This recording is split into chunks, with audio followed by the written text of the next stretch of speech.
দ্বিতীয় নম্বর আরেকটি মাসালা, কবর জিয়ারতের মাসালা। হাদিস শরীফের ভিতর নবী করিম সাল্লাল্লাহু আলাইহি ওয়াসাল্লাম বলে, মুসলিম শরীফের 977 নং হাদিসের বর্ণনা রয়েছে, কুনতু নাহাইতুকুম আন জিয়ারাতিল কুবুরি, আমি তোমাদেরকে কবর জিয়ারত করতে নিষেধ করেছি।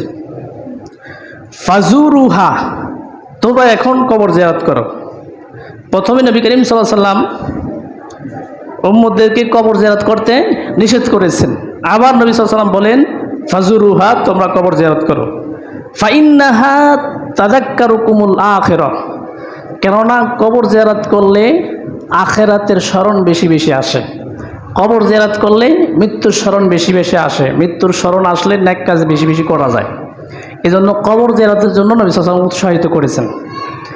এখন দেখা যায় আমাদের সমাজে পুরুষের সাথে সাথে মহিলারাও কবর জিয়ারত করে। আমরা কিন্তু এই মাসালা জানি না নারীদের জন্য কবর জিয়ারত বৈধ কিনা।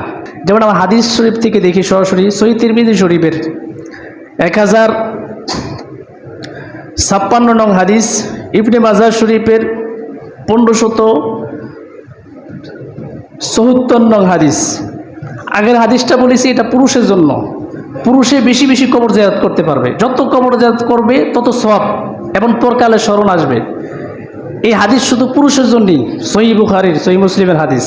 দ্বিতীয় নম্বর যেটি সহিহ ইবনে মাজাহ, সহিহ তিরমিজি আছেন, নবী সাল্লাল্লাহু আলাইহি ওয়াসাল্লাম বলেন, লাআনাল্লাহু যাওয়ারাতিল কুবুরি, মহিলাদেরকে নবী সাল্লাল্লাহু আলাইহি ওয়াসাল্লাম বলছে যে সমস্ত নারীরা কবর জিয়ারত করে তাদেরকে আল্লাহ তাআলা লাআনত দিয়েছেন। লাআনাল্লাহু, আল্লাহ লাআনত দিয়েছেন, যাওয়ারাতিল কুবুরি, যে সমস্ত নারীরা কবর জিয়ারত করে।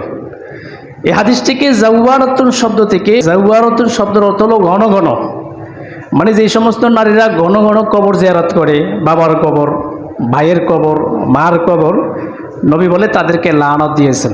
তবে নারীরা কবর জিয়ারত করতে পারবেন, ফুকাহায়ে কেরাম বলেন 3টি শর্তে।